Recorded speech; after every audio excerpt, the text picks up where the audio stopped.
আমাদের কথা বলেছে যে নারী পুরুষ যাই হোক নির্বাচনের সুস্থ পরিবেশ বজায় রাখার জন্য সবাইকে চেষ্টা চালাতে হবে এবং সবাইকে দায়িত্বশীল ভূমিকা পালন করতে হবে।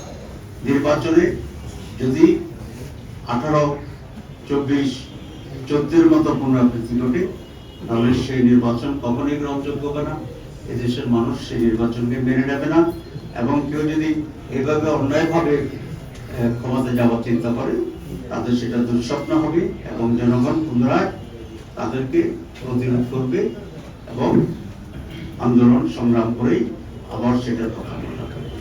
আমরা এই অনাকাঙ্ক্ষিত পরিবেশ থেকে দেশকে রক্ষা করার জন্য প্রধান দায়িত্ব হচ্ছে সরকারের। তারা একটা ওয়াদাবদ্ধ জাতির কাছে একটা ফেয়ার ইলেকশন করবেন, লেভেল প্লেইং ফিল্ড তারা তৈরি করবেন।